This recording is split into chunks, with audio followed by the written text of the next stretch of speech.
Samedi 16 juin de l'an 2018, mesdames et messieurs, bonsoir. Merci de prendre à nouveau le rendez-vous hebdomadaire de décryptage de l'actualité politique nationale de la semaine sur ESAE TV, dénommé Info Hebdo. Pour ce numéro, nous parlerons du code pénal. Deux dispositions gênent et suscitent la polémique. Il s'agit de l'interdiction de la vente de l'essence frelatée, les attroupements publics armés ou non armés. Et nous avons également, au menu du décryptage du jour, nous avons le séminaire sur le code électoral. Nous parlerons également de l'élection de Joseph Diagouna à la tête de la Cour constitutionnelle. Et pour finir, nous parlerons de l'animation de la vie politique nationale avec les différentes activités politiques qui se font de part et d'autre dans le pays. Et pour en débattre en toute autonomie, en toute indépendance, je reçois pour vous, chers amis internautes, Casimir Kpedjo. Il est journaliste spécialiste des questions économiques. Il sera face également à Raoul Roussounou, directeur de publication du quotidien Nord-Sud Quotidien. Nous avons également sur ce plateau Médéric François Gogon, fondé du quotidien Actu Express, que nous ne présentons plus d'ailleurs sur ce plateau d'Info Hebdo. Sans plus tarder, on les retrouve pour le décryptage. Comme je l'ai annoncé à l'entame de cette émission, le décryptage du jour se fera avec Raoul Roussounou. Raoul, bonjour. Bonjour, Kader. Merci d'avoir accepté notre invitation malgré votre agenda très chargé. C'est moi. Vous avez en face de vous Médéric François Gongo. Médéric François, bonjour. Bonjour. Juste à côté, Casimir Kpedjo, bonjour. Bonjour, Kader. Merci d'avoir accepté notre invitation. Tout le plaisir pour moi. Alors, Raoul Roussounou, je commence par vous. Le code pénal a été voté par les députés de l'Assemblée nationale. Nous avons une myriade d'inquiétudes qui subsistent au sein de l'opinion nationale et internationale. Mais à votre avis, est-ce qu'il devait y avoir des inquiétudes? Je crois qu'il faut saluer d'abord le Parlement qui est dans son rôle légiféré, qui a fait une relecture et a voté un texte qui était dans les tiroirs depuis près de 17 ans, un texte qui était là depuis près de 1000 et quelques articles. Donc, inquiétude, je ne pense pas. Chacun dans son rôle, le Parlement a voté une loi. Certes, il y a eu des couacs, il y a eu des couacs qui subsistent après ce vote. Par exemple, l'article dont tout le monde parle, on parle même de loi qui réprime la commercialisation de l'essence frelatée, alors que le code pénal, il s'agit du code pénal, il n'y a pas encore une loi qui réprime ça, mais c'est juste un article, l'article 929 du code qui réglemente cette activité qui malheureusement se trouve être la plus grosse économie du pays. Donc, quiproquo, bon, je n'en vois pas tellement. L'Assemblée a fait son travail. L'Assemblée a fait son travail, mais il y a quand même quelques-uns de ces députés de l'Assemblée nationale qui estiment que ce député n'a pas été ce code n'a pas été voté dans des conditions très orthodoxes. Je ne sais pas ce qu'on appelle conditions très orthodoxes. Est-ce que c'est l'heure de l'adoption? Avec 15 députés, paraît-il. Oui, mais on a vu des plénières qui sont allées jusqu'à 6 h du matin. Le lendemain. On a vu des plénières qui sont allées jusqu'à 6 h du matin. Et quand il s'agit des lois électorales, je crois que les députés ils attendent toujours quand il s'agit de désigner Cos-Lépi, de désigner dans les démembrements de la Sénat, ils sont toujours là. Donc s'ils ne sont pas intéressés par le code, ceux qui ne sont pas intéressés par le code, selon moi, ils sont partis. Mais c'est la plénière qui a voté, c'est de la souveraineté de la représentation nationale. Ils ont voté et ça engage tout le Parlement. Si un député n'est pas resté, je crois qu'il n'a pas voulu rester, il n'a pas voulu user de ses prérogatives pour voter cette loi. Alors, Casimir Kpedjo, en tant que professionnel des médias, vous avez lu ce code pénal de façon peut-être sommaire et expéditive, mais en ce qui concerne les attroupements publics armés ou non armés, quelle appréhension vous en faites de cette législation? Je vous remercie. Avant que je ne réponde à votre question, permettez quand même que je puisse placer un mot par rapport donc à ce vote-là. Si mon vis-à-vis n'y trouve pas d'inconvénient en ce qui concerne la forme, moi par contre, je peux dire qu'il se pose un problème sur le vote donc, de ce code pénal. En effet, depuis 17 ans, comme il a dit, ce code était dans les tiroirs donc, de l'Assemblée nationale et attendait donc d'être toiletté, bien apuré afin que le Bénin puisse disposer d'un instrument juridique pouvant lui permettre donc de faire face désormais aux enjeux du développement. Parce que, qu'on le veuille ou non, c'est un code qui pourra permettre au Bénin de mieux s'afficher sur le plan international. Alors, au-delà de ça, que 15 députés représentent toute la nation, moi, ça me pose un problème. ça me pose un problème sur 83. Ça me pose un problème. Mais quand vous voyez l'animation de la vie politique nationale à travers les députés, est-ce que vous êtes sûr que 83 députés, ou bien même près de 50, une cinquantaine, animent véritablement la vie politique nationale et qui parlent véritablement des activités du Parlement? Ils sont là pour ça. Ils sont là pour ça, mais quand on voit l'Assemblée nationale actuelle, on a comme l'impression qu'il n'y a que 20 qui existent véritablement. Parce qu'il n'y a que 20 qu'on lit véritablement c'est ça l'incongruité. C'est ça l'anomalie, c'est ça l'incongruité que nous avons au niveau de l'Assemblée nationale. Et déjà, le code pénal, sinon, il devrait avoir déjà des dispositions qui concernent ces députés-là qui brillent par leur absence au niveau donc de jeudi. Vous voudrez bien m'excuser, c'est mon point de vue. Allez-y. Et donc, moi, je trouve maladroit que des députés élus pour soient absents pendant que des débats du genre sur 1000 articles, qu'on ait véritablement que 15 personnes qui puissent se prononcer. Ça me pose un problème. Je dis sur la forme. On parlera de patriotisme peut-être.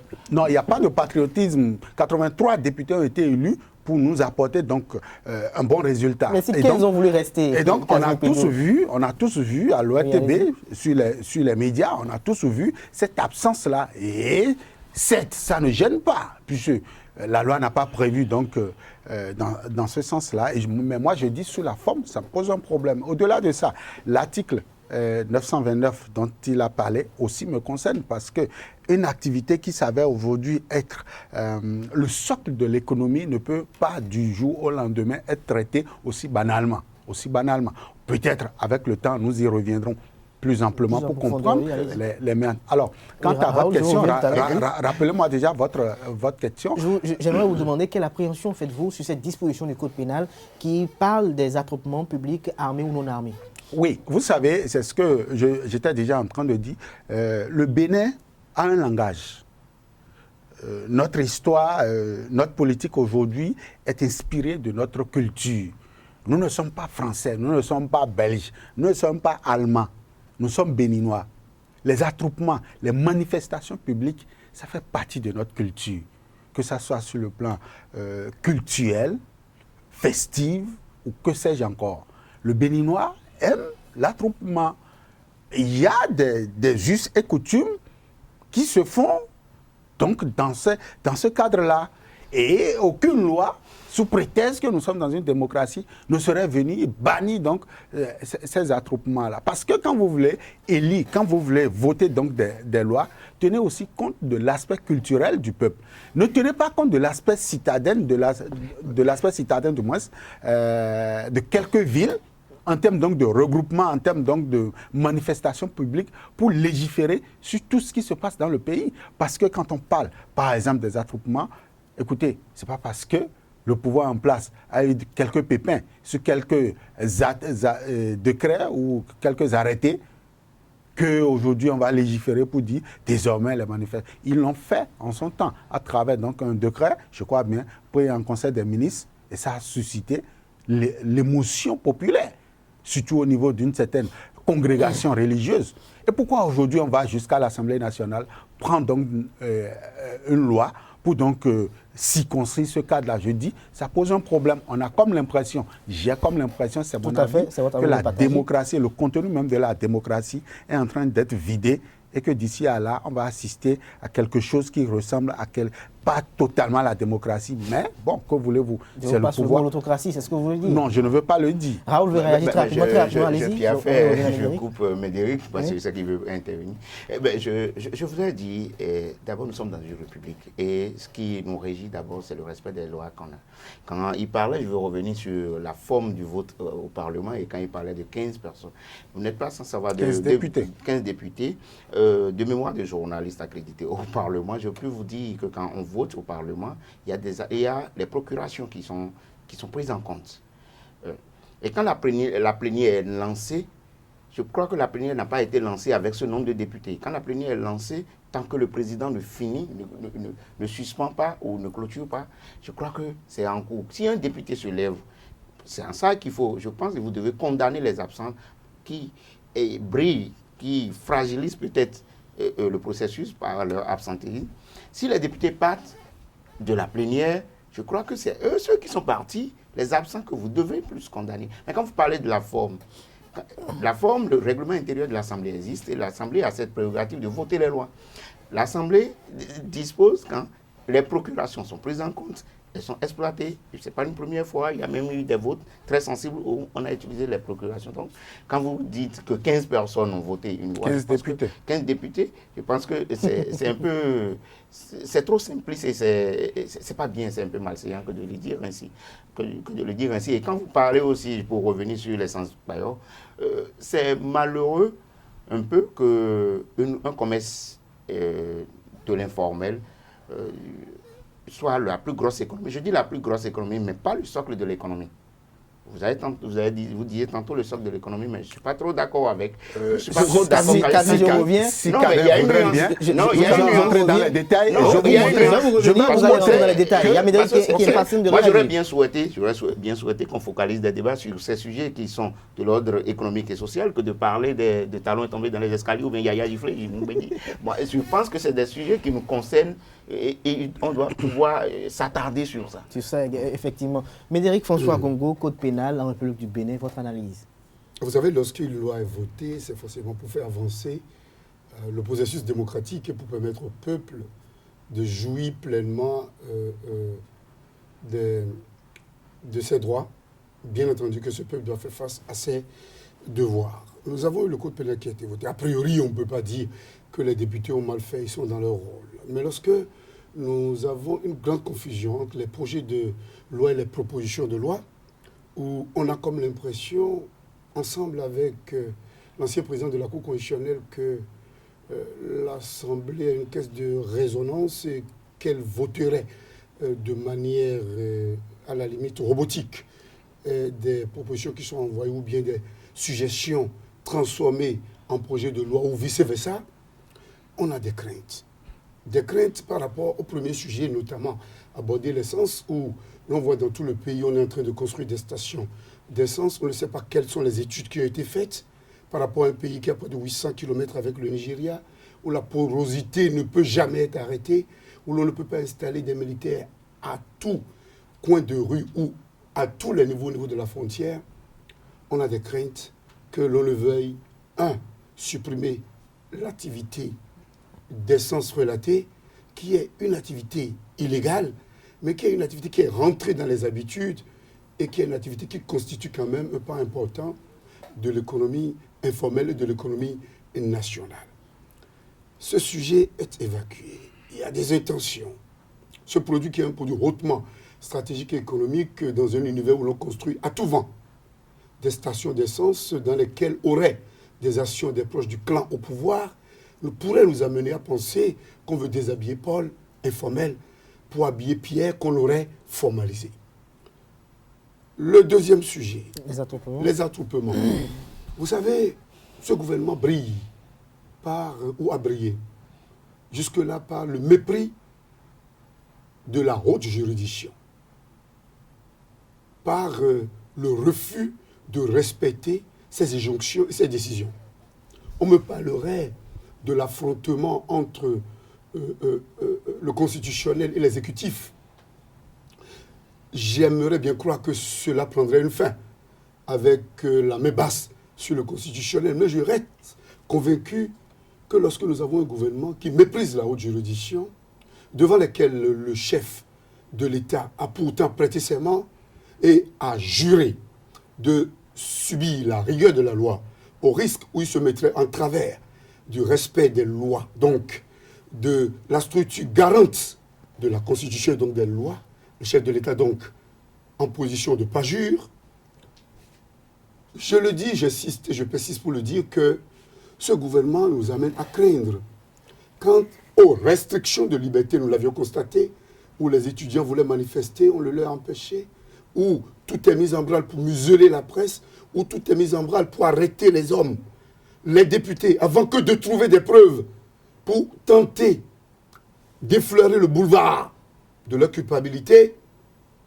Un pays dans lequel la terreur des règles, puisque l'on n'est plus libre de communiquer, un pays dans lequel, si ce n'est pas encore la dictature, ce n'est plus la démocratie. Mais par rapport aux nous avons des craintes de croire que les mesures qui se retrouveraient dans ce code pénal et qui restreindrait les lois de réunion qu'on a déjà bannies des lois et des dispositions de manifestation qu'on a décidé de combattre. On n'autorise plus les gens à faire valoir le mouvement populaire, qui est même le baromètre pour jauger de l'effectivité de la démocratie. On pourrait le permettre. On pourrait permettre aux gens de s'attrouper. Maintenant, former des forces spécialisées pour mieux les encadrer. On ne saurait interdire des manifestations de foule, des manifestations même d'humeur, des manifestations même, j'allais dire, d'opposition virulente dans un système de démocratie de type libéral, et penser pouvoir mettre en place des garanties pour que l'on jouisse pleinement de nos droits. Les attroupements sont un fait, mais les attroupements qui n'ont pas eu d'autorisation ne doivent pas avoir lieu. Quitte août, on pouvait les organiser, mais le gouvernement rendrait responsables les organisateurs, si je me répète, des déconvenues ou des exagérations, des extrapolations ou des débordements qui pourraient surgir. Je crois qu'à travers ce code, nous avons le visage de notre démocratie aujourd'hui. Il y a un État policier qui est instauré, avec l'unicité au niveau du commandement, dans un système purement latin, où la gendarmerie a été conçue en phase avec l'administration. On démantèle maintenant le commandement sécuritaire et on laisse l'administration. On va créer forcément dans le fonctionnement des difficultés. Donc, l'essence, voilà ce qu'il en est. Les attroupements, nous devons inscrire les attroupements dans la logique de musellement des libertés, dans la logique d'instauration d'un état de non-droit, on l'a constaté au niveau du non-respect des décisions de la Cour constitutionnelle, et dans la logique d'un état dictatorial. Il y en a qui parlent de démocrature, il y en a qui parlent de démocrature. Nous parlons d'absence de démocratie, mais nous voulons être honnêtes et clairs, de dictature et de terreur. C'est votre avis. Raoul Oussounou, vous avez suivi le cinglant réquisitoire de Médéric François Bongo. J'ai eu très peu de temps. Non, bon, vous avez dit beaucoup de choses en peu de temps. Non, mais point réquisitoire, ça n'est pas un, parce qu'il y a beaucoup de concepts qui sont très contradictoires. Et il y a, quand il parle de démocratie, par exemple, il y a des indicateurs qui font la démocratie. Moi, je ne peux pas, je crois qu'aujourd'hui, dans le meilleur des mondes, si on prend par exemple les vieilles démocraties, telles par exemple les États-Unis, la peine de mort continue d'exister. Au moins au Bénin, on a supprimé dans le nouveau code dont on parle. Là-bas, on peut avoir les armes comme on veut. On l'a supprimé. On n'a pas les armes comme on veut. Je prends par exemple le cas du Ghana, qui se trouve aujourd'hui être aussi un exemple de démocratie. Mais le président ghanéen élu fait son serment sur la Bible, même s'il est musulman. Donc, je crois dans le meilleur des mondes, c'est chaque pays qui se donne... et doit être en phase avec ses aspirations profondes. Et nous n'avons pas les mêmes systèmes. Nous sommes dans un système présidentialiste. Je ne dis même pas un système présidentiel, nous sommes dans un système présidentialiste. Et c'est parce que c'est un système présidentiel matiné un peu, où le président est un peu très fort. Mais ici, quand on déplace le débat du gouvernement au Parlement, même si aujourd'hui on pense que le gouvernement a une majorité mécanique, je dis bien mécanique, au Parlement, mais je crois que ce n'est pas la même chose, parce que les institutions fonctionnent chacun dans son rôle. Et c'est ça d'ailleurs qui fait la vitalité de la démocratie. Donc, quand nous avons accepté, nous avons élu des représentants qui sont là, ils n'ont pas, la Constitution dit, nos députés n'ont pas un mandat impératif, c'est dans la Constitution. C'est pourquoi on ne les appelle pas députés de Cotonou ou bien députés de Porto-Novo, il est élu national. Donc, une fois élu, ces citoyens, ces 83 citoyens, légifèrent et leur action nous engage.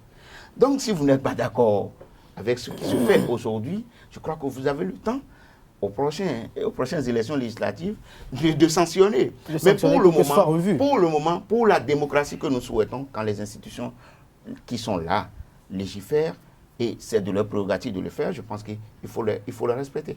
Mais Raoul, avant de poursuivre dans votre argumentaire, j'aimerais quand vous poser la question de savoir, est-ce que la démocratie rime à l'anarchie? Est-ce qu'avec les nouvelles législations, est-ce qu'on ne doit pas mettre un terme quand même à cette sortie tous azimuts? Dès qu'on est un peu mécontent d'un régime, ou bien peut-être dès qu'on n'a pas son intérêt avec un régime, on doit toutefois sortir quand même pour essayer de manipuler la population. Tous les mots, est-ce que dans un moment donné, est-ce qu'on ne doit pas essayer d'encadrer un peu tous les mots que Médéric a cités tout à l'heure, démocratie, tout ça là. Mais allez par exemple, et la France que nous copions, les gens de la droite, aujourd'hui, même si les establishments d'avant n'ont pas marché avec l'élection de Macron, mais ils vous diront, pour qualifier la gouvernance actuelle, vous parleront de Macron en ces termes. Donc, ça dépend du côté où on se trouve. Mais chacun utilise les mots. Mais calquons-nous sur les tests qu'on a. Parce que c'est, comme l'a dit Rousseau, c'est le respect des tests qu'on s'est donné qui fait liberté. Donc, si aujourd'hui, les tests que nous avons, on les viole, là, on peut les dénoncer. Mais dire, parce que, par exemple, le Bénin n'avait pas aboli la peine de mort, je donne un exemple comme ça, que le Bénin n'est pas une démocratie, je dis non. J'ai donné l'exemple tout à l'heure des États-Unis. Donc, il y a des tests. Et je ne sais pas si, par exemple, c'est le gouvernement qui a décidé, par exemple, qui a adopté un code sans que ça n'aille à l'Assemblée. C'est l'Assemblée qui a adopté. Qui a adopté, tout à fait. Donc, c'est du ressort du Parlement de le faire. Non, Casimir Pedjo, oui. je m'en vais sur l'essence frelatée. Est-ce qu'à votre avis, est-ce que vous aurez souhaité que l'on libéralise le secteur de la vente de l'essence frelatée? Le secteur est déjà libéral. Mais est-ce que vous voulez qu'on légalise alors cela? Vous voulez qu'on reconnaisse que, bon, c'est allez-y? Le secteur Parce que est même il y a des choses organisé. qu'on puisse comprendre quand même. Même si c'est inclus dans la législation, on doit penser peut-être à l'opérationnalisation. Si le gouvernement n'a pas encore rendu cela opérationnel et que par le passé, nous avons eu quand même les gouvernements successifs qui ont lutté contre le payeur, ça veut dire que ça existait depuis et que ce n'est pas quand même une innovation de Patrice Talon, peut-être de son gouvernement. Et tant que le Bénin va exister juste à côté du Nigeria, nous aurons toujours ce problème avec le Nigeria. Oui. Le même problème s'est peut-être posé avec les pays voisins du Venezuela. On a vu par ici, il y a quelques jours, des représentants donc, de ce pays venir parler de leur cas ici au Bénin. Et moi, je dis c'est une démission de l'État. C'est un aveu d'échec pour le gouvernement de légiférer. En ce sens que les acteurs sont plus organisés que l'État. Les acteurs du Payo sont plus organisés. C'est les meilleures organisations économiques aujourd'hui qu'on a retrouvées sur place. Tenez, lorsque vous avez l'essence évolue au regard, l'essence Payo, je parle du secteur informel, évolue en fonction de la parité euro-dollar sur le marché international. Vous allez voir, lorsque vous êtes à Semekrake un matin, et vous avez l'essence frelatée, l'essence que vous appelez frelatée, vous l'avez à 350 à Semekrake et que subitement ça passe à 375 avec une différence de 25 francs. Allez tout de suite à Ila-Kondi, l'autre frontière du Bénin, vous allez voir le prix a été harmonisé sur toute la ligne. On appelle ça système mieux organisé.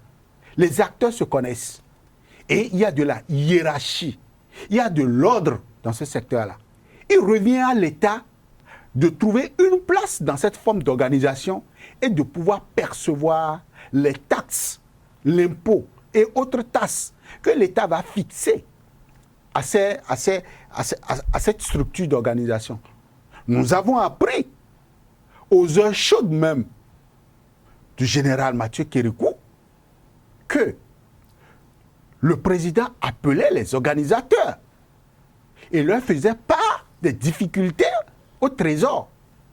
Et ces organisateurs demandaient au gouvernement d'alimenter les stations, dites stations officielles.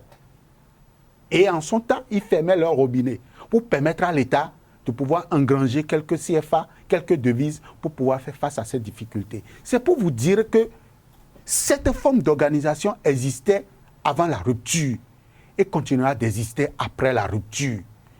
Ils vont juste marquer une pause. Cette loi, ce code pénal, notamment l'article 929, aussi loin qu'il soit, restera aussi loin dans la loi et ne sera jamais mis en application au Bénin. Car, Médéric l'a dit tout à l'heure, que vous alliez, que vous partez de Cotonou vers Malanville, vous ne pouvez pas installer à chaque coin de l'espace frontalier entre le Bénin et le Nigeria un gendarme ou un policier. Fût-il républicain, vous n'avez pas cet effectif. Et donc, ce commerce, vous ne pouvez pas le maîtriser. Mieux, le commerce n'est pas imposé au Bénin. Le commerce, enfin, ce n'est pas le Bénin qui l'a créé.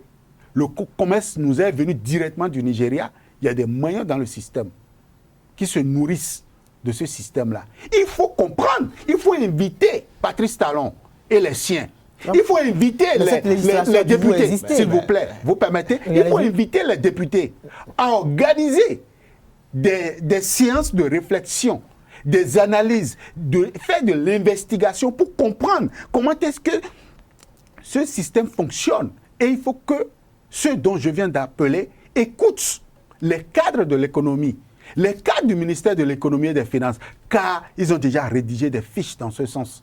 Seul le Nigeria pourra mettre un terme à ce commerce. Même pas le code pénal. Alors, Raoul Moussounou, est-ce que, à votre avis, je posais la question tout à l'heure à Kazmi, il l'a esquivé avec beaucoup d'habileté. Est-ce qu'aujourd'hui, du moment où cela est dans la législation, est-ce que ça rend quand même effectif comme l'applicabilité? Bon. Et que par le passé, nous avons vu quand même le président Kérékou aussi lutter contre ce commerce. Nous avons vu Boniaï aussi lutter contre ce commerce. Patrice Talon, dès son avènement, a lutté contre ce commerce. Ça veut dire que la législation, il y avait quand même la législation qui lui permettait. C'est le résultat. Il y a toujours eu la législation pour lutter contre. On ne peut pas, un gouvernement responsable ne peut pas dire ça y est, allez-y. Je crois, moi, sincèrement, que d'abord, le code dont il s'agit n'est pas encore promulgué, publié au journal officiel pour que ça ait force de loi tout de suite. Non, nous avons 14 jours. Au cas où le gouvernement de la rupture ne prenait donc pas le décret pour promulguer. Après 14 jours, cela a aussi d'opiner pour qu'on puisse rappeler. Je crois qu'à l'heure où nous sommes en train de parler, ce code voté n'a pas encore force de loi parce qu'il n'est pas encore publié au journal officiel après promulgation. Ça, c'est un. Secondo, je disais tout à l'heure, je crois que c'est moi qui ai dit ici, que c'est la plus grosse économie, le Payor, malheureusement, et qui a la peau dure depuis près de 30 ans avec les programmes d'ajustement. 30 ans, c'est trop peu. Avec les programmes d'ajustement structurel où il y a eu beaucoup de déflatés de la fonction publique qui sont allés dans ce secteur-là. Je ne crois pas que le vote, l'adoption d'une législation dans ce sens rendrait automatiquement ou bien éradiquerait automatiquement ce secteur. Non, je ne suis pas de ceux qui croient. Et je ne pense pas que ceux qui ont porté cette disposition dans la loi puissent croire à ça. Parce que c'est un commerce qui a la peau dure. Ça, c'est un. Et l'autre chose, quand il parle, il y a la porosité des frontières. On fait 710 km avec le Nigeria et le laxisme au niveau des frontières favorise la chose. Mais le Nigeria qui nous envoie le Payor, il n'y a pas d'essence au bord des voies au Nigeria, il n'y a que des stations. Et ce qui fait que le Bénin subit aujourd'hui ça, c'est la parité entre le CFA et le Naira, et qui malheureusement, le Naira n'étant pas malheureusement convertible à la BCAO, ne permet pas aux stations. Ici. Non, Raoul, je suis désolé, vous ne maîtrisez pas le sujet. Non, je suis véritablement désolé. Parce que lorsque vous commencez par... Non, un instant, s'il vous plaît. On ne va pas abrutir. On ne va pas abrutir. Je continue de dire le Bénin. Un instant. Les stations continuent. Je ne vais pas le laisser dire des incongruités sur l'économie. Ça, c'est pas des incongruités. Laissez-le finir. Laissez-le finir, vous allez réagir. Je continue de le dire qu'il y a une question. Il y a une question de parité entre deux monnaies. Non, et le Bénin, ce n'est pas ça que je continue de le dire, vous avez votre question certes, mais je continue de le dire, je le certifie. Le Bénin ne peut pas acheter, ou bien un pays de la zone CFA, aujourd'hui, commercer avec le Nigeria. Il y a ce problème de convertibilité au niveau de la BCAO. Et ce n'est pas seulement dans le Payor. Je peux vous dire, il y a des entreprises au Bénin. Il y a 13 entreprises au Bénin. Allez vous informer sur des questions de détaxe pour des entreprises qui exportent sur le Nigeria. Il y a ce problème-là qui ne datait même pas de ce régime. Raoul, vous n'êtes pas dans le sujet. Donc je peux vous dire, il y a ce problème de convertibilité. Permettez-moi de vous dire. Si nous avons rapidement, en 30 secondes, je voudrais rappeler à Raoul. En 30 secondes, je n'ai même pas fini. Je n'ai même pas fini de développer ce que je développer. Non, je ne suis pas d'accord avec ce que vous êtes en train de dire. Même si nous sommes sur un marché international et le vœu de nous tous aujourd'hui, c'est d'avoir une monnaie unique. Même si le Bénin... On n'en est pas là encore. On parle de l'existant. Permettez que je vous explique. Même si le Bénin et le Nigeria avaient la même monnaie, je vous dis, le problème de Payor va se poser car c'est le gouvernement fédéral qui subventionne l'achat à l'importation des hydrocarbures sur son territoire et qui rentre au Bénin. Ce n'est pas parce qu'il y a une certaine disparité. Mais je crois que vous voulez contredire le fait que je parlais de parité en deux monnaies. D'abord, une monnaie n'est pas convertible dans l'autre banque centrale. Je crois que c'est ça que vous parlez de convertibilité. Le débat du Payor, l'avantage, l'opportunité que le Bénin a avec le Payor, c'est que le Nigeria subventionne, le Nigeria subventionne l'achat à l'importation des hydrocarbures. Et ça profite au Bénin. C'est tout. Ce n'est pas parce que le dollar est fort, le naira est fort ou le naira est faible par rapport au français. J'ai parlé, laissez-moi finir mon argumentaire. Okay, j'évoquais le fait qu'aujourd'hui, on a des stations-service qui sont obligées d'aller acheter de l'essence en provenance de l'Algérie, alors que normalement, ils peuvent acheter de l'essence en provenance du Nigeria qui est tout près. Pourquoi ils ne le font pas? Je dis, au niveau de l'Algérie, comment dirais-je, le commerce, le coût leur revenait parce qu'il y a le dollar. Non, vous ne maîtrisez pas le sujet. Mais laissez-le finir. Permettez-moi de vous expliquer. Il mélange beaucoup de choses. Vous argumentez sur la base de vos informations. L'Algérie a des usines de raffinerie. Vous permettez? L'Algérie a des raffineries, a des usines de raffinerie. Un peu comme la Côte d'Ivoire. Mais le Nigeria n'a pas des usines de raffinerie. Le Nigeria va acheter le produit à l'importation. Donc, il n'y a aucune station-service qui puisse aller sur le marché nigérien pour aller acheter le produit. Nous sommes sur le marché intérieur. Donc, le Bénin peut aller en Algérie. Le Bénin peut aller en Afrique. J'ai l'impression qu'il s'entend pas. Non, il y a dans l'informel. Il y a dans l'informel des gens qui achètent à partir du Nigeria. Et tantôt, vous disiez qu'il y a même des stations, c'est vous qui l'avez sorti d'ailleurs, qui s'approvisionnent peut-être frauduleusement. Ah, jamais, je n'ai jamais dit ça. Non, mais ici. Vous avez dit tout à l'heure, et Kazmi, vous avez dit tout à l'heure que les soi-disant stations s'approvisionnent. L'informel, le circuit informel, achète ce que le Nigeria a acheté. Donc, c'est du rachat. C'est de la triche que le système informel fait. Je crois que vous n'allez pas trouver très rapidement. Si cette quantité d'essence est achetée du Nigeria, ce qui alimente la plus grande partie du pays est acheté du Nigeria, moi je ne vois pas comment une station-service que vous avez inventée, que vous avez créée, ne puisse pas pouvoir acheter la même quantité. Non, c'est pas possible. Ce de quoi il s'agit, je continue de vous le dire, c'est peut-être à vous de faire un réaménagement à votre niveau. Je continue de vous parler de parité des monnaies. Maintenant, quand on fait le débat comme si c'est aujourd'hui qu'il y a une législation en ce qui concerne la commercialisation du pailleur. Il y avait un décret qui régissait, qui l'interdit,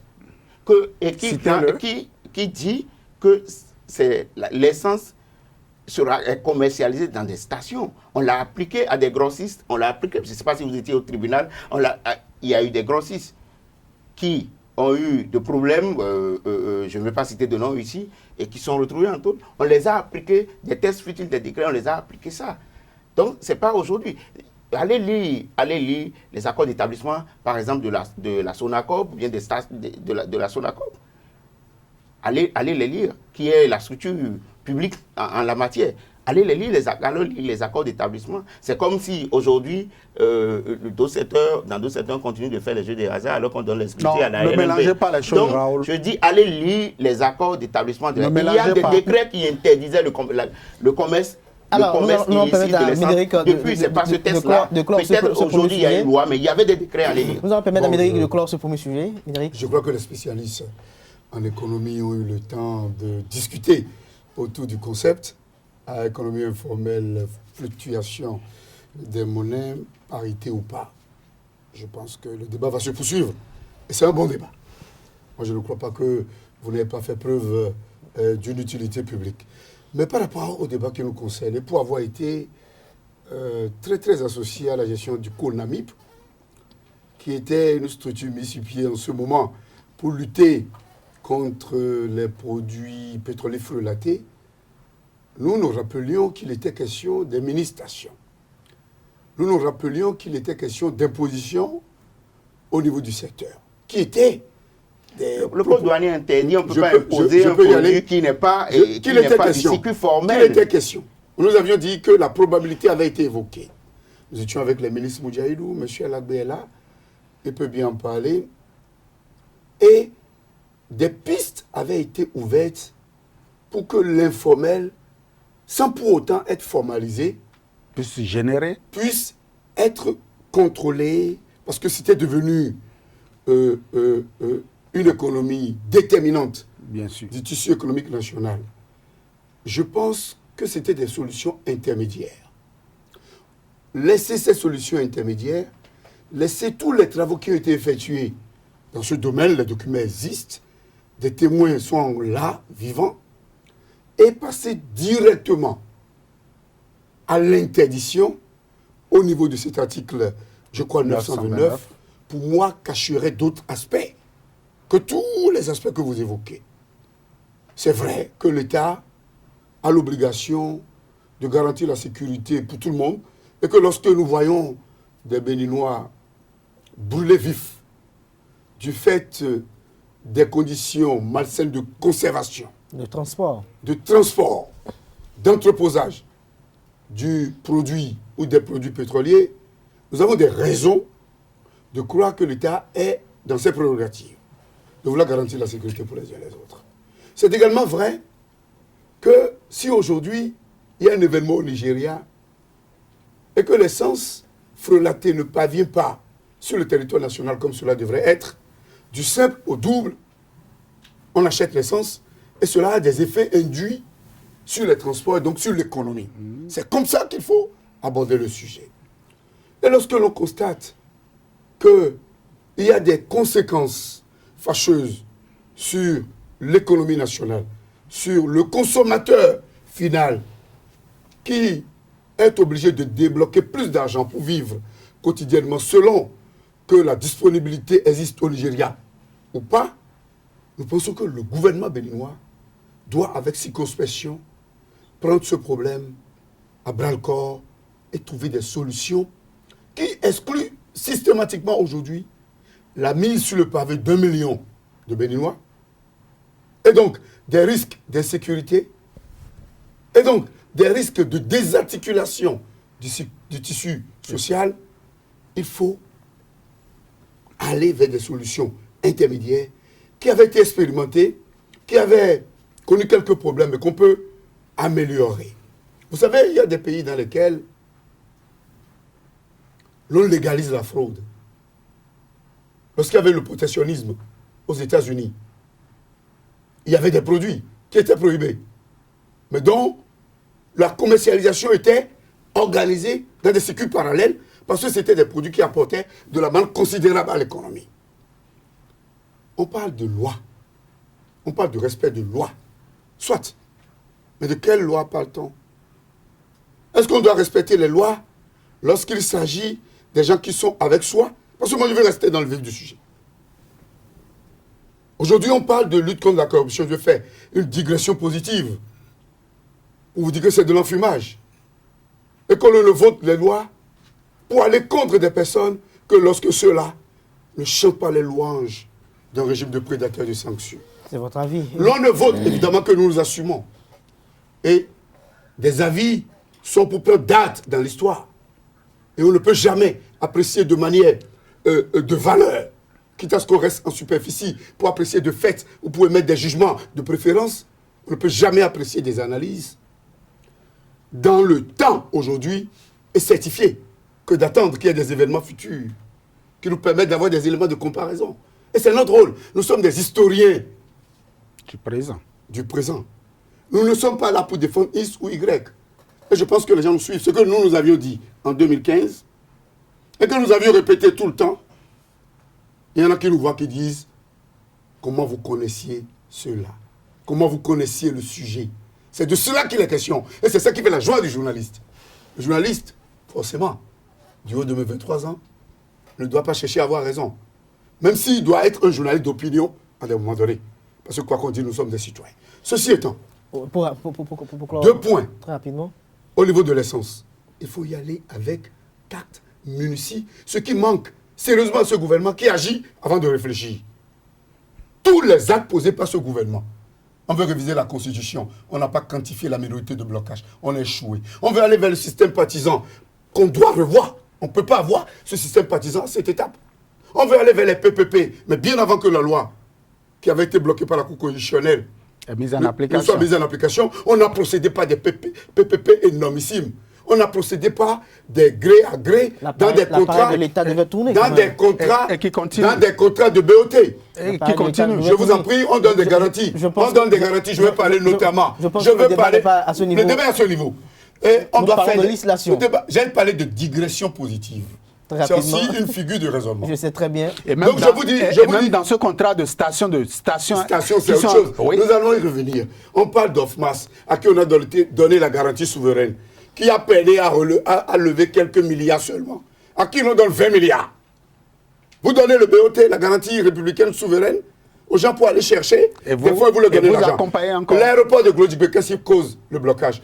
L'hôpital de référence de Calavi, qu'est-ce qui cause le blocage? Je vous dis ici, nous sommes dans un système de non-gestion.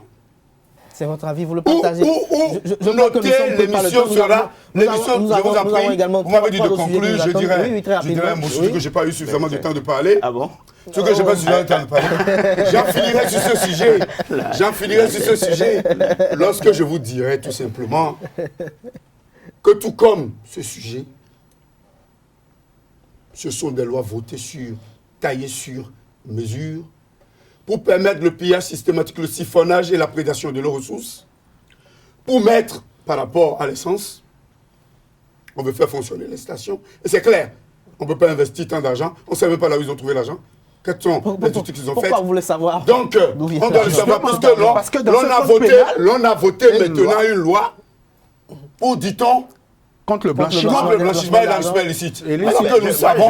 Alors que nous savons, vous êtes en train de nous apporter des informations. S'il y a des gens, par exemple, ces stations qui naissent comme des champions aujourd'hui, je le dis, parce qu'il y a une opportunité. Vous n'en voyez pas. Je dis, vous n'en voyez pas. On dirait que y a un problème, mais je dis, il y a des stations qui naissent comme des champions. Je dis, si aujourd'hui, vous pensez que ces stations-là, c'est nous ne pensons pas. Non, on n'a pas dit ça. Non, nous n'avons pas dit ça. Mais l'insinuation tend à le dire. Mais vous voulez comprendre. Il faut dénoncer. Parce que c'est ça notre rôle. C'est ne pas dénoncer désormais et faire ces gens d'insinuations. Qui est le copain ou le coquin qui installe ces stations au niveau de la ville de Cotonou, Calavi, Abomey. Partout, c'est toujours un copain ou un coquin du gouvernement. Ce qui est souhaité. Partout ailleurs. Il l'a dit, le chef de l'État. Partout ailleurs, c'est toujours un copain ou un coquin du gouvernement. C'est pas seulement au Bénin que ça se passe. Dans le passé, nous parlons du gouvernement successif au Bénin. On a toujours eu des amis du chef de l'État qui ont fait des actions. Je suis opérateur économique, moi, Raoul. Aujourd'hui, j'ai de l'argent où on interdit, par exemple, le paillot. Si j'ai le réflexe, installer une station, je le fais. Si c'est une mini-station, je le fais. Raoul, mais ça ne veut pas dire que je suis opérateur économique. Savez-vous combien il vous faut pour démarrer les services d'une station? Mais je dis, si j'ai les moyens, je le fais. Le minimum, s'il vous plaît. Si j'ai les moyens, je le fais. C'est 350 millions de francs. Les gens le moins. Si j'ai les moyens, je le fais. Station, s'il vous plaît. Nous avons des multiples. Aujourd'hui, les gens le moins. Et le peuple a faim. Les gens le moyens, le peuple a faim. Encore que. Le peuple a faim, les gens le moins. Parlant d'étiquette politique qui n'en a pas au Bénin, chacun dans son couvent. Et là, n'oubliez pas, la démocratie, c'est la dictature de la majorité. De la minorité. Tout à fait. De la démocratie, la dictature de la minorité. Je ne dis pas qu'il ne faut pas prendre en compte la minorité, mais je pense que pour le moment, nous sommes dans un système où, peut-être aujourd'hui, l'Assemblée est malheureusement en bonne intelligence avec le gouvernement ou bien... En mauvaise intelligence. Je dis permettez-moi de le dire parce que... Parlons de cette Assemblée. On dirait que vous ne me suivez pas.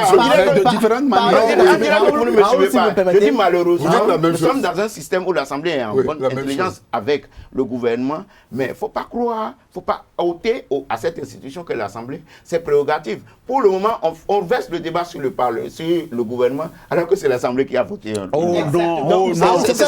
mon ami Raoul, vous n'allez pas nous emballer, vous n'allez pas nous emballer dans ce débat de projet de loi et de proposition de loi. Non, même pas. Raoul, vous n'allez pas nous emballer dans ce débat. Nous savons les propositions de loi de l'Assemblée. D'où est-ce que ça part, la source? Non, je ne parle même pas de ça. Je ne parle même pas de proposition. Je ne parle pas de l'action gouvernementale. Je parle de ce que quand l'Assemblée, que ce soit proposition, il doit avoir une complémentarité. Quand et parfois même une complicité. Quand c'est voté, ne pas l'accepter. Quand c'est voté, et pas des acquittance. C'est les exécutifs qui les écoutent. Mais pour le moment, c'est l'Assemblée qui a fait. Permettez-moi en 30 secondes de rappeler à mon ami Kader que lorsque Boni Yahi a décidé de lutter contre la corruption avec les armes en main, il s'est confronté en 2012. Il y a un président qui n'a pas décidé de lutter contre la corruption. Il s'est confronté en 2012 à une réalité. En janvier 2012, le Nigeria, dans sa nouvelle loi des finances en 2012, a décidé de ne plus subventionner le paillot. La conséquence a été catastrophique pour l'économie béninoise. Et ce même Boni Yahi est revenu devant les écrans et nous a dit dans ce pays que lui a des problèmes parce que le Nigeria a refusé de subventionner l'essence frelatée. Et donc, aujourd'hui, lui, là, il a un taux d'inflation qui ne contrôle plus au pays. Donc, laissez-moi vous dire, les députés qui ont voté cette loi-là ne rendent aucun service à Patrice Talon et au moment du gouvernement. Parlons de l'inflation. Ils auront des problèmes d'inflation à gérer. Et nous sommes dans ce pays, on reviendra sur le débat. C'est dans cet élan démocratique. Je vous ai dit, il faut peut-être, vous aurez peut-être prendre comme sujet pour cette belle émission, l'essence frelatée, toute une journée, on n'en finirait pas. Tout à fait. Parce que les histoires, je dis tantôt, les histoires, Talon tombé dans les escaliers, Yahi giflé qui. Ça intéresse non, je dis, je ne nous ramène pas à ça. Mais je dis ce sujet-là, c'est pas le sujet qui préoccupe mon oncle de Tchoumi Tchoumi, c'est pas le sujet qui préoccupe les gens de Coco. Mais je dis, les sujets tels le paillot, permettez-nous de nous épandre un peu sur ça. Et le code électoral, par exemple. Le code électoral, c'est quand même important. C'est dans ce élan démocratique que le président de l'Assemblée nationale a organisé quand même un séminaire quand même pour essayer d'obtenir un consensus pour qu'à l'avenir, à l'issue de ce vote, qu'on n'y ait pas encore les spéculations qu'on a aujourd'hui, qu'on n'y ait pas encore ces polémiques qui quand même ne cessent quand même de vouloir un temps soit peu amener les populations à aller dans le sens où certains quand même aimeraient qu'elles aillent. Donc je pense quand même que c'est dans cette dynamique que l'Assemblée nationale aujourd'hui a organisé un séminaire en ce qui concerne le code électoral pour essayer comme d'obtenir un consensus. Alors Raoul Oussounou, en tant que journaliste aujourd'hui, le code électoral en étude, nous avons bientôt, on dit qu'on va passer de 83 à près de 99 députés à l'Assemblée nationale. On demande qu'on va revoir un peu le niveau de nos honorables députés. Quelle analyse vous en faites aujourd'hui? Pour le moment, j'ai constaté sous cette législature, la 7e... Et comment appréciez-vous la démarche? La 7e sous le président Adrien Oubegui, qu'avant que ce soit une proposition, que ce soit un projet, les initiatives de tests à l'Assemblée, les gens s'asseyent et ils font des séminaires, des débats et tout. Et en temps, il y avait, je ne sais pas si il en existe toujours, il y avait des institutions financées par le CNUD, telles la CAPAN et autres, qui appuient les députés dans ce sens-là. Donc ce séminaire, d'abord, est dans cette veine de ce que les gens s'asseyent et discutent. L'autre chose, quant aux propositions, les innovations qu'il y a dans ce coup, je ne sais pas si on pourra tout décortiquer, mais pour ce que vous évoquez, déjà quand on parle de nombre de sièges, le nombre de sièges de députés varie en fonction de la poussée démographique. Et c'est depuis la 4e législature, je crois, sur Idi Kolaole, qu'on devrait être déjà à 99 députés. Mais il se posait un problème, je ne me souviens plus, mais je crois qu'il y avait une initiative, une proposition de loi d'un député dans ce sens. Mais malheureusement, quand un député propose une loi qui a une incidence financière, il doit proposer une autre loi de compensation. Donc, ce qu'il n'y a pas eu. Donc, quand ça vient du gouvernement, quand c'est un projet, je crois que c'est plus souhaitable quand la loi a une incidence financière. Donc, ça n'a pas été fait depuis la 4e législature, on devait être à 99 députés. Et quand on parle, on évoque, j'entends dans l'opinion, on assimile tellement le code électoral à la réforme du système partisan. Je dis non. Merci. Je dis non parce que, d'abord, la réforme du système partisan, ce n'est pas que le code électoral. Il y a la charte des partis politiques. Il y a tout un national qui fait... Il y a le statut de l'opposition. Il y a tout un national qui fait... Le statut de l'opposition. Qui fait la réforme du système partisan. Donc, je ne suis pas de ceux qui pensent qu'automatiquement, parce qu'on veut toiletter le code électoral, qui a été, je crois que le code qu'on a été voté en 2013, donc, ce n'est pas forcément ça, la réforme du système partisan, parce que j'ai vu, je crois que c'était à Zalaï, ou bien je ne sais plus où, j'ai vu plein de partis politiques, les gens font photos sur les réseaux sociaux, on était là-bas, on était là-bas. Ce n'est pas ça le sujet dont il est question maintenant. Et je pense, le fait de s'asseoir et discuter avant qu'il y ait l'introduction au Parlement, les travaux en commission, les amens en plénière, peuvent nous permettre d'éviter certains couacs. Il n'y aura pas de loi consensuelle. Il n'y aura pas de loi à qui fait. puisse avoir l'assentiment de tout le monde. Il n'y en aura pas. Il n'y en aura pas. Nulle part, aucune loi n'a jamais arrangé tout le monde. Tout le monde, tout à fait. Mais c'est au moins Ce sont les enjeux. qu'il y ait un peu de consensus. Encore que moi, je suis de ceux qui pensent que le consensus n'a jamais fait la bonne démocratie.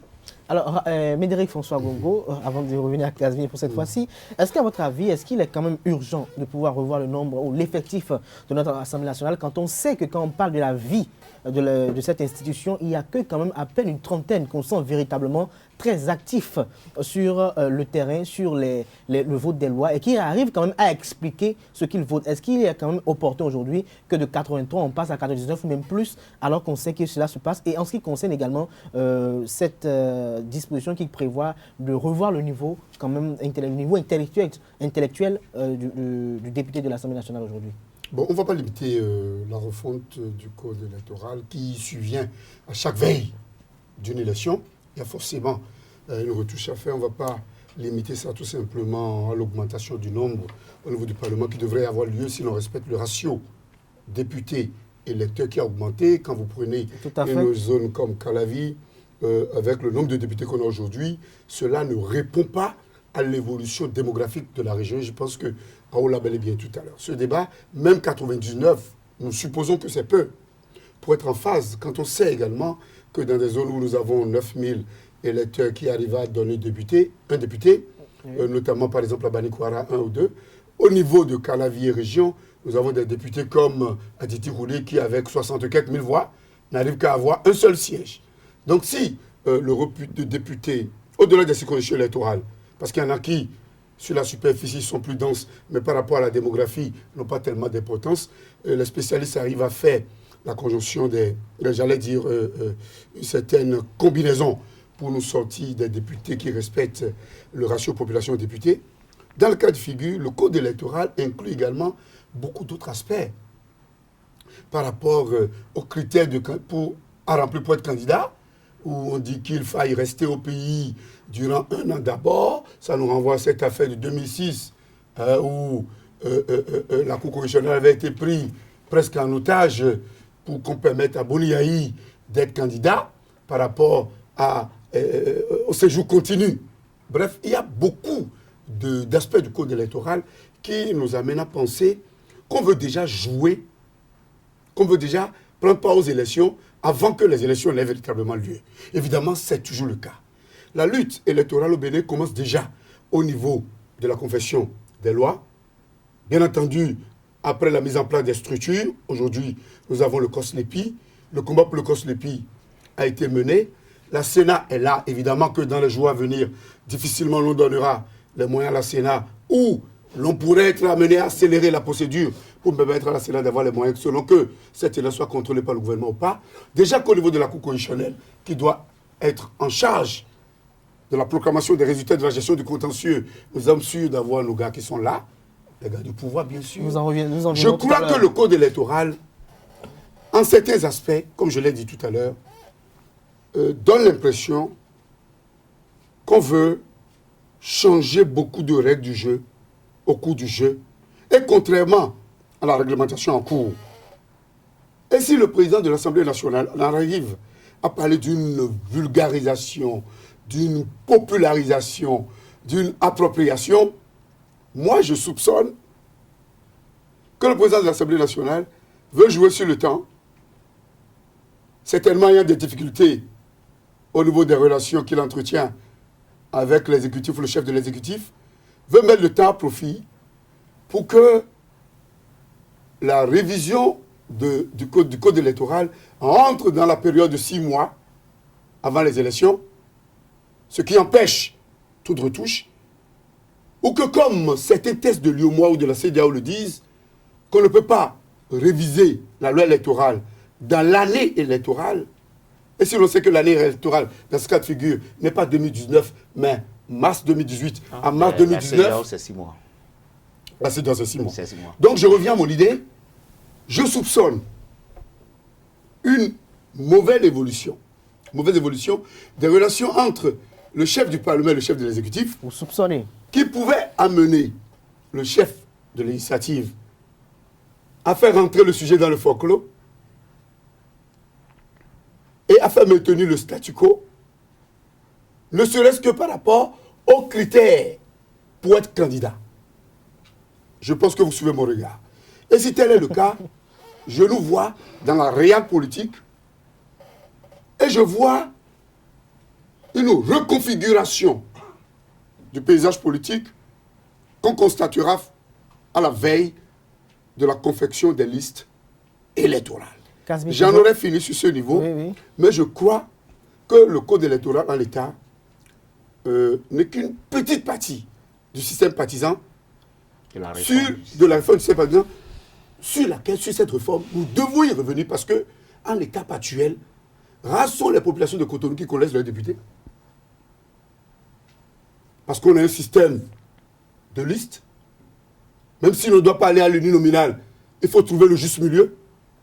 Je ne sais pas si on peut aller vers une assemblée bicamérale. Bref, il y a une nécessité, il y a une urgence, après près de 30 ans de cette expérience que nous avons, sur la base des imperfections, des manquements, d'aller vers une amélioration du système partisan. Et donc le code électoral doit être revu, même si les opposants, si le mouvement populaire, parce que la société civile est devenue civile, suivez bien mon regard, le mouvement populaire doit veiller au grain pour que le gouvernement qui est en place, dans cette logique de vouloir avoir le maximum, parce que n'oublions pas, le gouvernement aujourd'hui, si l'on doit voter sur la base de la satisfaction des désirata des populations, sur les 83 députés, le gouvernement ne peut pas avoir 20.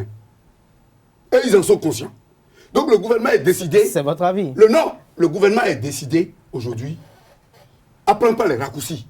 C'est un gouvernement de réforme, quand même. Le gouvernement est décidé à prendre pas les raccourcis pour gagner les élections. 1. Empêcher les principaux candidats. 2. Vicier les tests. 3. Corser les critères. Bref, rien ne nous étonnera de ce gouvernement. Parce que notre rôle est quoi? C'est un jeu politique. Notre rôle, c'est d'anticiper. Ça a toujours existé. Notre rôle, c'est d'anticiper sur la ruse, sur la rage, des concepts qui nous renvoient, je l'avais dit ici, à l'époque néandertalienne, qui nous renvoient à des époques néandertaliennes où on ne faisait régner que la loi du talion, un poids d'impoudent, ce qui se retrouve à l'antipode et à l'antiphase de la République que nous voulons construire. Politique, Médéric, non, je parle en tant que journaliste, tu parles en tant qu'analyste. Nous sommes dans une République. Vous savez, nous sommes dans une République. Vous voyez, vous êtes sorti, vous êtes coiffé, vous êtes peigné, vous êtes bien habillé. C'était pas ça au moment du règne de la loi du talion, un poids d'impoudent. Mais malheureusement, il y en a qui pensent nous ramener à cette loi aujourd'hui en parlant de la ruse. Mais c'est à nous de savoir que nous ne sommes pas à cette époque, n'est-ce pas? Alors que déjà Platon nous a enseigné la démocratie depuis Mathusalem. Depuis Mathusalem. Mais j'ai envie d'aller en contradiction avec Médéric François Gongo sur ce sujet. Mais malheureusement, le gouvernement et l'Assemblée nationale ne m'offrent pas l'opportunité de contredire François Gongo. Parce que lorsqu'on prend ce code électoral, moi j'ai envie, si vous permettez. Avant de vous laisser finir dans votre raisonnement, j'aimerais poser une question. Est-ce que c'est pour la première fois au Bénin qu'on observe une telle complicité entre l'exécutif et le législatif? Vous avez compris, complicité. Le mot est bien trouvé. Une complicité ruineuse. Est-ce que c'est la première fois destructrice, ruineuse de la démocratie. Une complicité qui n'offre pas aujourd'hui... Tout gouvernement à la recherche à la quête d'une majorité parlementaire. S'il vous plaît, vous faites quoi? Quand vous avez, s'il vous plaît, permettez que j'opine.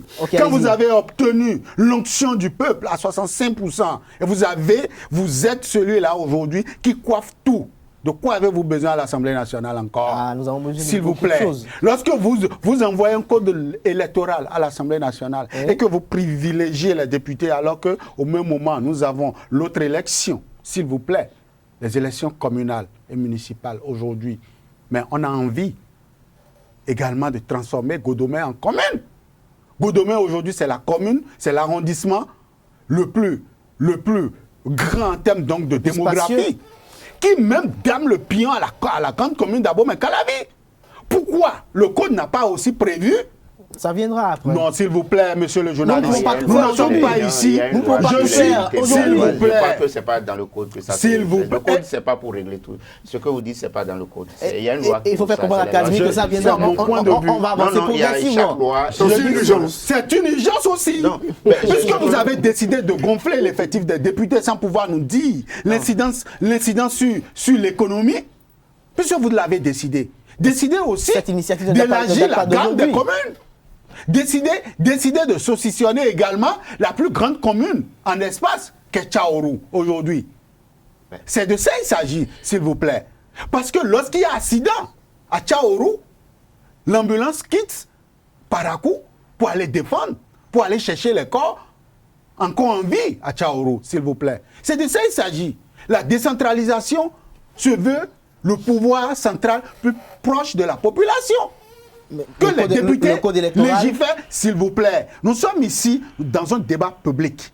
Et je dis, il ne faut pas que ce soit seulement ce qui arrange les députés, les couper, qu'on priorise. Non, vous êtes aussi sûrement de 83 députés, je n'ai rien contre qu'on aille à 99, voire 105. Le Sénégal aujourd'hui, mais si nous prenons le système de l'UEMOA, je crois que c'est le Bénin qui a le moins de députés, avec une population de 11 millions d'habitants. Ça ne me honore pas. Mais je dis, ne faisons pas de 2 poids, 1000 mesures, s'il vous plaît. Et j'ai dit, j'ai bien envie, je trouve des arguments pour contredire Médéric Gongo sur ce plateau. Mais je dis, cette loi, ce machin de loi, permettez-moi l'expression, ne m'offre pas l'occasion de le faire. Parce qu'on n'a pas argumenté. On n'a pas argumenté. Et j'aime une expression sous Boni Yahi, le fait faire. On fait faire à l'Assemblée. On fait faire. On fait faire à l'Assemblée. Aujourd'hui, c'est ce séminaire parlementaire. Mais on sait d'où est-ce que l'initiative est partie. Pour dire quoi exactement? Je dis non. Je dis non. C'est de la conspiration contre ce peuple. Et ça doit cesser, s'il vous plaît. Le mot n'est pas fort. Le mot est très fort. Le mot n'est pas fort. Parce que lorsque vous employez le mot complicité, l'Assemblée ne doit pas être complice avec l'exécutif. Il y a ce qu'on appelle la séparation du pouvoir. Nous ne devons pas avoir du pire. S'il vous plaît, nous ne devons pas avoir du pire. En fait, vous pouvez observer que ce n'est pas pour la première fois que ça se passe. Ce n'est pas parce que nous sommes dans l'inégalité qu'on doit continuer. On doit continuer dans l'inégalité. Il faut que ça cesse. Et c'est pourquoi je dis le code électoral aurait pu être mieux. Je pense que les enjeux sont de taille. Les enjeux sont de taille. Et puis, moi, je ne conçois pas, et ça c'est mon point de vue personnel, je ne conçois aucune disposition dans la Constitution ne demande à un chef d'État nouvellement venu ou à un autre chef d'État de changer tout ce que son prédécesseur a fait. Ce même code qu'on est en train de décrier, c'est grâce à ce code nous avons eu 3 élections sans heure. Le code de 2013. Nous avons eu des élections qui a fait venir Patrice Talon exilé, s'il vous plaît. C'est ce code. Non, s'il vous plaît. Je parle des sujets. Je parle des sujets que tout le monde connaît, que la justice a traités. Paris a refusé parce que Patrice Talon a demandé de l'exil. Il a demandé, il a déposé le dossier. Il était un Béninois en exil à Paris. Donc, je n'ai rien dit, je n'ai insulté personne. Il ne sera pas le dernier. Ce n'est pas notre souhait. Mais je dis quelque chose que je maîtrise. Patrice Talon était exilé. Quand il a eu la volonté de venir au pays, il n'a pas fait 100 jours au pays. S'il vous plaît, Kader, vous n'êtes pas amnésique. Vous n'êtes pas du tout amnésique. Et donc, il faut avoir le courage. Et j'en aurais terminé lorsque j'aurais dit quelque chose. S'il vous plaît, ce code électoral doit tenir compte aussi de la diaspora. S'il vous plaît, c'est des Béninois, non pas entièrement à part, mais des Béninois qui vivent les réalités de leur pays, mais dans un autre pays. Nous avons une forte communauté de Béninois qui vivent à l'extérieur et ont aussi envie de se faire élire député. Je souhaiterais, s'il vous plaît, lorsque nous avons 83 et que nous sommes passés à 99, je souhaiterais désormais qu'il y ait un député de la diaspora. Ça aurait été une innovation en Afrique que le Bénin aurait donnée à d'autres. Nous avons une forte communauté de Béninois au Nigeria. Vous aurez dû vous rendre au séminaire parlementaire pour apporter quand même... Ce n'est pas mon rôle. Mon rôle, c'est ici, ça se passe. Mon séminaire, c'est sur les plateaux. Parce que moi, je suis journaliste, je suis de cette institution de contre-pouvoir. Et je dois porter donc ma voix à l'opinion. Je ne suis pas membre de quelque chapelle politique. Donc, je ne me vois pas dans ces séminaires, à moins qu'on m'invite pour la couverture médiatique. Donc je ne suis pas là. Mais moi, c'est mon plateau. C'est mon séminaire ici. Raoul Oussounou, allez-y. Bon, Non, vous ne pouvez rien trouver à dire après tout ce que nous avons dit. Non, mais vous ne croyez pas que vous avez la science infuse, cher ami. Je n'ai jamais dit ça. Et être dans le sensationnel. Être dans le sensationnel ne veut pas dire vraiment qu'on dit la vérité. Parce que je vous ai suivi tout à l'heure, vous étiez dans des amalgames terribles.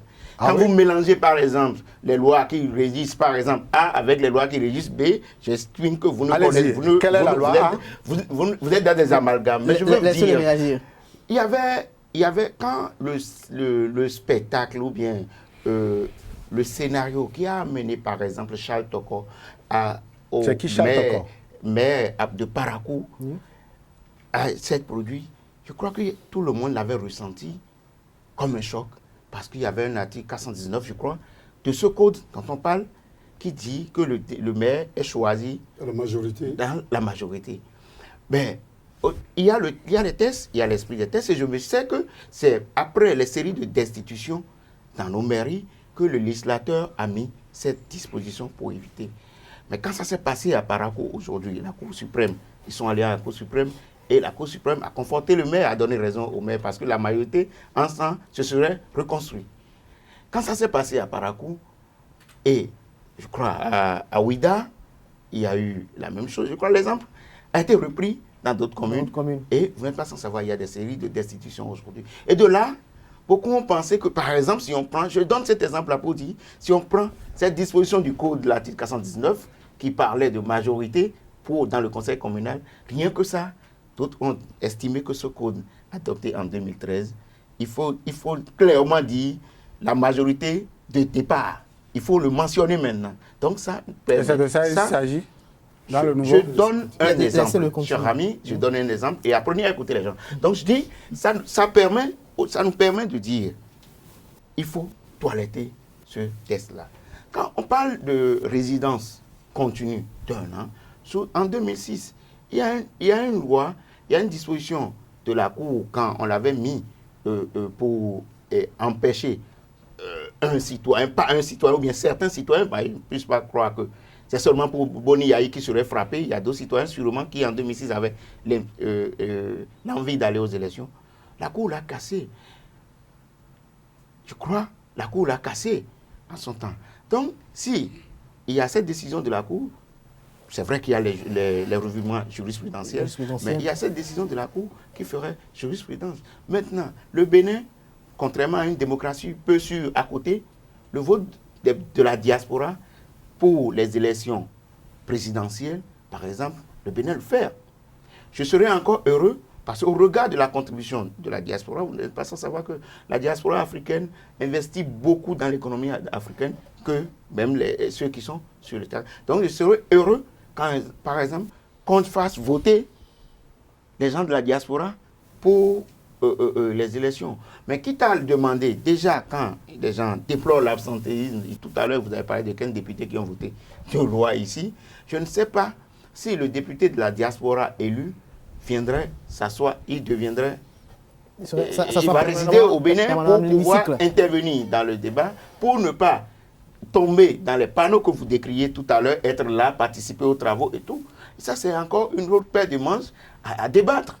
Ou bien est-ce que c'est de là-bas qu'il faut agir, ou bien est-ce qu'il faut installer une chambre des députés de la diaspora? C'est une autre paire de manches. Donc, je crois, pour le moment, nous sommes en train de... C'est des propositions. Il y a des séminaires, il y a des travaux en commission, il y a les amens. Et il ne faudrait pas que ceux, comme mon ami d'en face, les députés qui partagent le même courant, désertent le jour du vote de cette loi. On a vu, tout le monde croyait qu'avec la majorité de talents, on pouvait voter la révision de la Constitution, mais il y avait une minorité de blocage. Donc, il faudrait, si vous êtes comme nous sommes dans une démocratie, la démocratie prend en compte la minorité. Mais je dis c'est la dictature de la majorité. Mais il faudrait pas que la minorité déserte. Moi, j'ai eu des députés après, pour revenir à l'essence, j'ai eu des députés où j'ai eu une chaîne internationale qui les sollicitait pour dire, on a voté la loi sur une loi où un article reprime ce commerce-là, venez intervenir, il m'a dit ceci, peut-être il se reconnaîtra, il m'a dit, la loi dispose pour l'avenir, je pense qu'on ne peut plus continuer, mais comme les élections viennent, on ne peut pas trop intervenir ou bien supporter ça, on risque de nous tasser de ce que, je vais vous dire le nom après, on risque de nous tasser de ce que nous avons supporté ça. Donc, si les gens sont contre, ou bien veulent y mettre les propositions que vous dites, qui restent dans l'hémicycle, qui ne désertent pas au moment de vote des lois, et qui mettent, parce que je ne sais pas si il y a des amendements qui se font en commission et tout, et quand vous êtes dans la commission des lois, tout le monde sait, c'est un gars soutenant, un député soutenant l'action du gouvernement qui est là à Bressessi. Mais Si vous faites vos amendements, ça passe, c'est adopté en commission. En première, on vous aurait déjà entendu, mais ne désertez pas. Donc, on fait du bruit, on fait du sensationnel ici. Ce n'est pas ici que le débat se passe. Mais dites aux représentants d'aller au Parlement, travailler au Parlement. Je pense que nous aurons le temps de revenir sur ce sujet. Je voudrais rappeler juste à Raoul que moi, mon débat se passe ici. Je suis journaliste, je ne suis pas parlementaire, je ne suis pas parti politique, je ne suis que journaliste et mon débat, ça se passe ici. Ok, nous allons passer au prochain sujet parce que nous sommes presque à la fin de cette émission. Joseph Diogouine élu à la tête de la Cour constitutionnelle, Médéric François Gogo, en tant qu'éditorialiste, quel a été votre état d'âme? Comment avez-vous reçu quand même cette élection de l'ancien garde des Sceaux à la tête de la plus haute juridiction constitutionnelle du pays? Salut l'artiste. Salut l'artiste, je serais tenté de dire. Le raccourci a été artistiquement enchevêtré, spectaculairement orchestré, et nous allons désormais assister à la tête de la plus haute juridiction de la République au règne de la ruse et de la rage. J'ai pour coutume de respecter ceux qui arrivent à réussir, même si je dois laisser à l'avenir le soin de certifier leur réussite de bonne ou de mauvaise. Mais je me dois d'exprimer les inquiétudes, les craintes et les doutes des populations sur l'impartialité de l'avocat personnel du chef de l'État qui... Désigné par le Parlement. Qui va... C'est un jeu. Qui va... Non, pas le Parlement, qui va le bureau du Parlement. Qui va être obligé d'agir pour justifier. Qui va être obligé d'agir pour justifier ces émoluments. Le fond du Parlement. Le bureau, le fond du Parlement. Je suis inquiet que pour avoir échoué au niveau du Parlement par rapport à la révision de la Constitution, l'homme s'est senti un peu blessé. Je suis inquiet qu'il veuille prendre sa revanche et qu'il veuille utiliser l'institution républicaine pour tenter de régler les problèmes personnels, surtout lorsque je vois un peu la manière dont il réagissait dans les dossiers où il déclarait prisonniers des personnes qui ont été, le député Atao, qui a été reconnu, contrairement à ce qu'il pensait, non prisonniers. Notamment, je parlerai du juge en charge des libertés. Je vois celui-là être pas très rassurant pour l'évolution de la démocratie. C'est votre avis? Je disais bien, je vois l'avocat du chef de l'État. Je vois l'ancien ministre de la Justice d'un gouvernement qui s'est illustré dans le mépris de la haute juridiction qu'il dirige aujourd'hui, changer les choses pour le renforcement de la démocratie. Je le vois au service d'un clan. Mais je vois l'homme, le militant des droits de l'homme, l'ancien militant des causes nobles. Je le vois être dans l'obligation morale et physique de chercher à redorer son blason terni. Parce qu'il n'est pas sans savoir que s'il est un ministre très impopulaire aujourd'hui, c'est lui. Il va vouloir redorer son blason d'ancien défenseur. Je vois l'universitaire. Malgré les casses. Je vois l'universitaire qui se retrouverait comme devant ses élèves, comme devant ses étudiants, et qui aurait aimé les regarder de vivre, c'est-à-dire dans les regards comme ça, pour dire « Je suis fier de vous, mes étudiants, soyez fiers de moi, votre professeur », vouloir se racheter devant le peuple. C'est pour vous dire que tout en félicitant l'artiste qui a pris un raccourci, et quand on prend les raccourcis, ça se paye toujours, tôt ou tard, que je vois l'avocat du chef de l'État bien jouer le rôle du chef de l'État, mais également je vois le militant des droits de l'homme, le professeur d'université chercher à rentrer dans l'histoire par la grande porte. Et ça, je pense qu'il en a la capacité. Mais je ne crois pas que ce soit avec la récente décision qu'il ait prise de vouloir faire les audiences publiques. C'est un jeu. C'est pour terroriser ceux qui vont vouloir aller contre le pouvoir. Et c'est pour se supplier aux juridictions prévues pour juger et aller à l'audience. Donc je lui demande tout simplement, même en espérant qu'il change, je lui demande de ne pas continuer de faire régner la ruse Parce que également là, c'est de la ruse grandeur nature. C'est votre analyse, Médéric François Gongo. Alors, vous avez suivi l'analyse de Médéric François Gongo. Il parle de l'avocat personnel du chef de l'État. Est-ce que parce qu'on a été avocat d'un chef de l'État, on a été nommé par ce chef de l'État, ministre garde des Sceaux, et qu'on est aujourd'hui élu à la tête de la Cour constitutionnelle, qu'on ne peut pas être objectif? Je crois que malheureusement, pour un État qui se veut fort, on ne doit pas lier, les hommes passent et les institutions doivent rester. On ne doit pas lier une institution à une personne. On ne doit pas dire que l'institution est la cause. Je parle de l'idéal. Une institution est à la solde de Pierre ou bien de Paul, ou bien c'est la cour de Talon, la cour de Yahi et tout. Malheureusement, on ne peut pas encore tomber.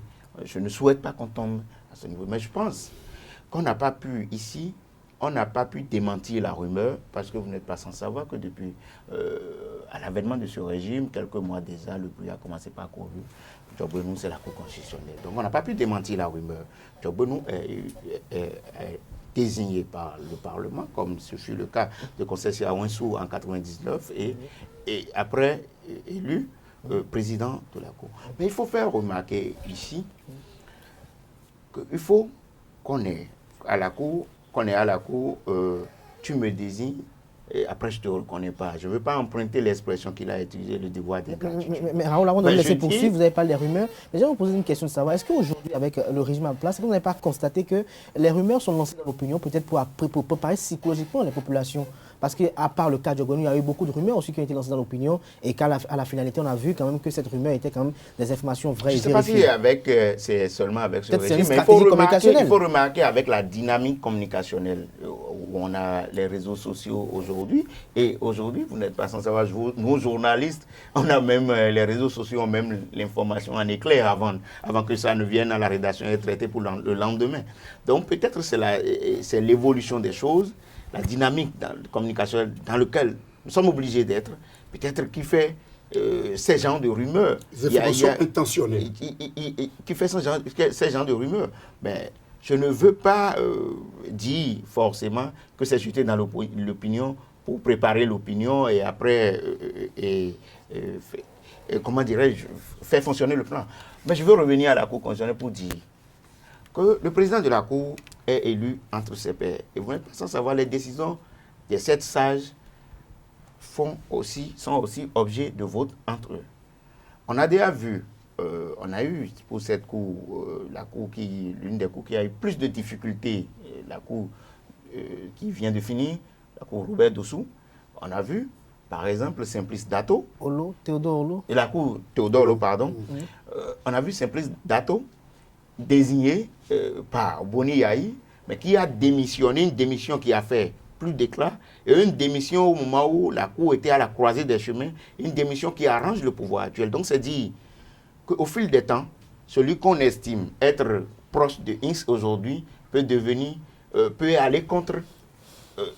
Et Djogbenou dont il s'agit, mais je crois, à la veille de 2006, il ne faut pas oublier que cet acteur politique a été investi candidat à l'élection présidentielle de 2016, par son parti politique, Alternative Citoyenne. On lui a remis le drapeau, ça a plein de sens. Laissez-moi finir.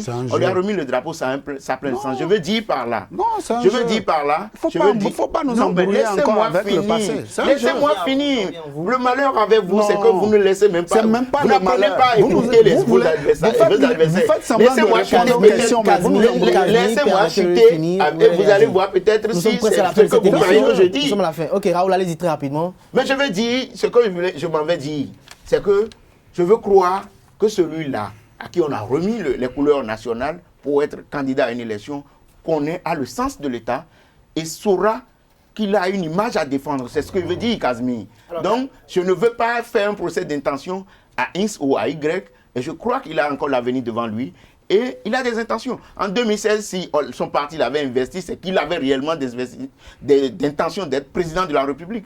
Donc, je veux croire qu'il travaillera à protéger cette image. C'est ce que veut dire Kazmi. Merci. Alors, Kazmi, allez-y. Écoutez, même Soglo Père a de l'avenir devant lui. Seuls les morts n'ont plus d'avenir devant eux. Mais tant que vous vivez encore, vous avez de l'avenir devant vous. Et moi, partant de ce principe-là, je voudrais dire une chose. Moi, je m'inscris en faux contre tout ce que vous avez dit parce que faisant recours à cette décision de cette même juridiction qui déclare Maître Joseph Djogbenou, garde des Sceaux, ministre de la Justice, méconnaissant de la loi, de la Constitution, je dis, il ne mérite pas d'être président de la Cour. Ça, c'est mon point de vue. Je dis, partant de cette décision, je dis aujourd'hui, Djogbenou n'a même pas il ne peut même plus diriger un conseil de famille. Parce qu'il a méconnu, s'il vous plaît. C'est pas moi qui le dis. Allez choisir, s'il vous plaît. Prenez la décision rendue par la Cour constitutionnelle. Mais est-ce que vous savez qu'à la réunion de ce régime, ils ont voulu réviser la Constitution parce qu'ils devant ces étudiants, l'acteur, le membre du gouvernement, Raoul, je dis devant ces étudiants, le professeur d'université a échoué à son examen. Aujourd'hui, qu'est-ce que vous voulez que je dise? Est-ce que vous savez que les hommes changent en fonction des positions? Non, c'est pas des hommes du gouvernement. Ministre de l'économie, vous allez vous contredire avec ce que vous dites aujourd'hui. Je ne souhaite même pas être ministre de l'économie. Tant que je serai dans un panier à crabe où j'ai mes supérieurs. Vous avez le plus ancien qui est là, qui est vice-président aujourd'hui. Osam bien naissait, la valeur n'attend pas le nombre des années. Mais je dis, Djogbenou n'est pas celui-là que Dieu a oint en 2 ans, s'il vous plaît. C'est votre avis, vous le partagez. Allez-y, en 2 ans. C'est bien dommage que les débats président de parti politique, s'il vous plaît. En 2 ans, président de parti politique. En 2 ans, président de parti politique. En 2 ans, député à l'Assemblée nationale. En 2 ans, ministre garde des Sceaux. En 2 ans, président de la Cour constitutionnelle. C'est un parcours jamais égalé. Il n'a pas été le leader de... Il a dit président, il a été président. Bon, c'est pareil, hein, si vous voulez. C'est pareil. Raoul, votre mot de fait pour conclure. Ce que vous avez oublié, ce que les Béninois ont oublié, c'est qu'en 2 ans, M. Djogbenou a perçu 5 millions fois 3. Mais c'est sa parce chance. Que il a été nommé. Non, c'est pas sa chance. Il faut que le peuple béninois sache. Parce que c'est l'argent du peuple béninois qui sert à payer ce prix-là. Mais vous voulez qu'il travaille gratuitement? Non, mais il n'est pas le seul non plus. Mais si vous n'êtes pas le seul, Raoul, allez-y. C'est mon avis. Vous l'avez partagé avec nous. Je suis sûr que mon cher ami, mon vis-à-vis, je n'aime pas faire les débats de personnes, tel je le dis. Je n'ai jamais fait de débat de personnes. Mais c'est un constat. Dans son Dieu, si en 2 ans, il n'a pas connu de telle ascension. Mais je crois qu'on a fait un bon débat.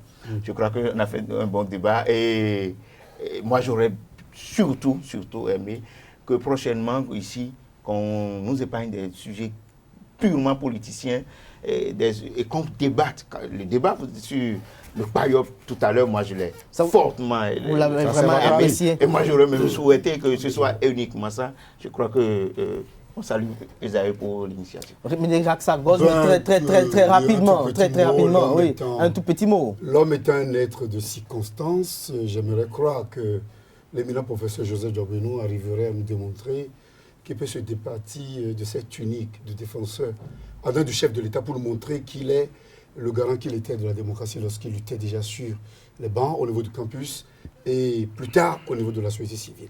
Je reste confiant que nous ne sommes pas là pour nous attaquer à X ou à Y, mais que nous avons l'obligation morale et physique d'opiner pour que ça prenne date dans l'histoire, pour que notre pays dictatorial aujourd'hui sorte de cette situation de torpeur de terreur pour aller vers la démocratie de type libéral. Merci à vous, Médéric François Gogo. Je rappelle que vous êtes le fondé du quotidien Actu Express. Vous étiez avec Casimir Pedjo, journaliste spécialiste des questions économiques. Il avait face à lui Raoul Ounsoun, directeur de publication de Nord-Sud Quotidien. Merci à vous pour l'attention. Merci pour la disponibilité pour ce débat. Je rappelle qu'ensemble, vous avez opiné sur le code pénal. Vous avez opiné également sur le séminaire sur le code électoral. Et nous avons fini par l'élection de Joseph Djogbenou à la tête de la haute juridiction constitutionnelle. Merci également de l'autre côté de la régie à Christian Rumpingan, à Joseph Bédiga, espérons nous commet, Mounir Dorego et Ruth Sodeji. Mesdames et messieurs, c'est la fin d'Info Hebdo de ce jour. Merci pour l'attention. Le rendez-vous est pris pour le samedi prochain pour un autre numéro. D'ici là, portez-vous bien